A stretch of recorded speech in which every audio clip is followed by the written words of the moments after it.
بسم الله الرحمن الرحيم ومد ريتش بوتي دليا دبد بوان دي سلاميا سلام كدب waxaan idin sheegayaa in hadda imika saacada aan idin la hadlayo in la soo qaaday odaygaygi oo diyaarad lagu soo qaaday diyaarad baa lagu soo qaaday madaarka markuu ka soo degay airportka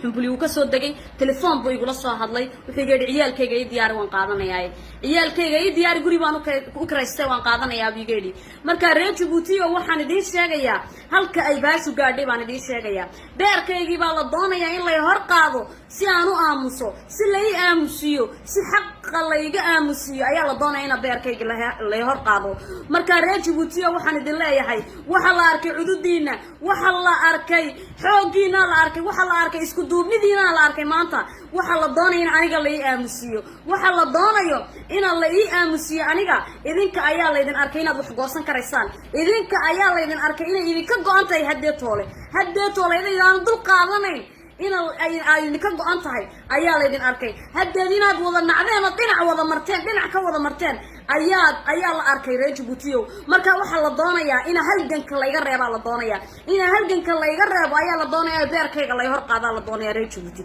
oo beerkayga la hor qaado ayaa la doonayaa reer Djibouti marka reer Djibouti aanu ma jabayo intaan idinka idin haysto ilaahay intaan haysto ilaahay baan haystaayo ma jabayo idinkaan idin haystaayo ma jabayo laakiin halka ay ka gaadhay arkaysan in ubadka sida loogu tumanayo ubadkii shalay toole fuad baa la laayay maantana ilmahaygii ayaa la socdaa in la qaato ilmahaygiiyo ka u yari wali uu naaska shaqayo oo sanadkii maanta u buuxsamay ayaa la doonayaa in la iga qaato reer Djibouti marka waxaan idin sheegayaa wax la qarinayo ma jirto hadeed wax la qarinayo ma jirto waad arkaysaa sida ay u cabsoonayaan waan gaadhnay guushii baan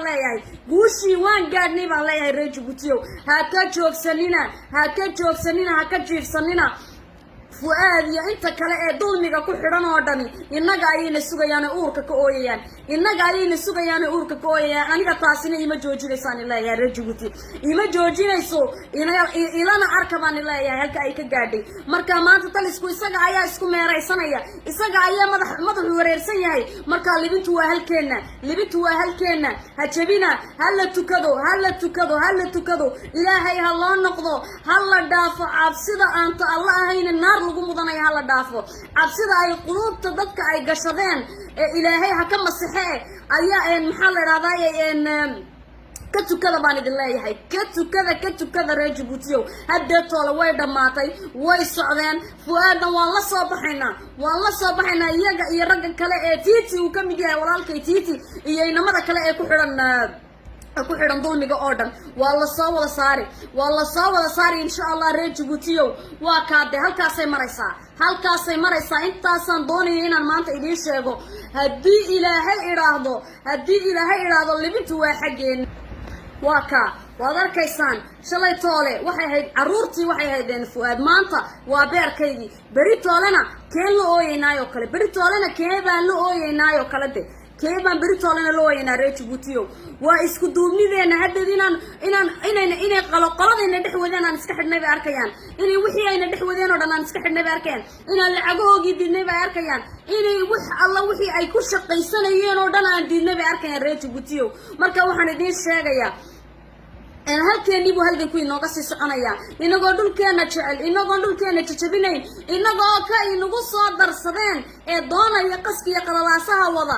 gacanta qabanayno dhinac iskaga joojinayna oo naga joogsale ayay soo wada baxaynaa reer Djibouti oo joogsan mayno ilaa inta aanu ka gaadhayno halka aanu insha Allah way muuqataa guushu way muuqataa waad arkaysaa halkay gaadhay gaalkuba hooyadii ka muuqaadi jirin ilmo yar oo naaska shaqaya ka muuqaadi jirin marka halkaasay ka gaadhay waxaan ku aniga waxa sitaa adiga cabsi karaysaan ma tu aan idinkaga joogsanayna maaha aniga waajibka waajibka hooyanimo isaaran hooyo Djibouti oo dhan baan hooyo wahay anigu Djibouti oo dhan baan hooyo wahay waajibka diiniga iyo ka wadaniga isaar rambo wuxuu ifarayaa inaanan xaq ka aamusin لا إله إلا الله محمد رسول الله إن أنا الحق كآمسن أيو إفريا واجبكو أنا واجب كيغا وان قدنيا راجبو تنا ما توالي اسكو الراعي هو اللي اسكو الراعي سنيهي وصلاة هلا بديو توني ويتاقين إيغون هو دباطة أي نوغ استين كدرني نوغي سنبو إلهي نغا سيسيبيا أيوب إلهي نغا دلقاضيا آير إن شاء الله تعالى وينغا دلقاضيا راجبوتيو سيدان اسكو دوبنانينا سيدان او أغادا إنا أوبادكايغي لا صار دكتي هدي طولي إنا أوبادكايغي لا صار دكتي هدي طولي أولا دونا إنا ليغو أنسي حاشا لله الحق اللي آمسين مايو وان ديداي بان الله يحي هكود دالين أنها تاس وطواب هراو سو استعماشن في لماذا وان دميني أنا وان صارنا وان دميني نقوم آمسين كرتان بان الله يحي وكاريج بوتيو وان قادني هدي طولي وان قادني ديبدا إناقو أوصدا اسكو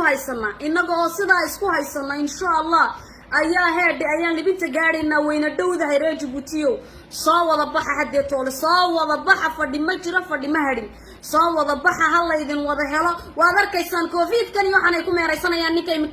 imikadan yayin damiya bu ka soo dagal lagu leeyahay soo in ka soo qaado ubadkaaga lagu leeyahay away covid ka jira muxuu karantaan u galin waayeen isaga karantaan maxay adagayga u galin waayeen inay reeraha dumiyaan inay reeraha dumiyaan bixadee toole ka gaadhay ay hadee toole ka gaadhay labada walaalaha kala kaxee labada isqabta kala kaxee waligoodba wax lagu yaqaanay maahay wax cusub oo sheegayaan ma jirto reer Djibouti marka waa idinka ayaa la idinka cabsoonaya idinka ayaa la arkaya powerkiini inaad la soo noqonaysaan war la soo noqda powerkiina aan leeyahay la soo noqda powerkiina oo soo wada baxay insha Allah biidnillahi karim ilaahayna si fudud bay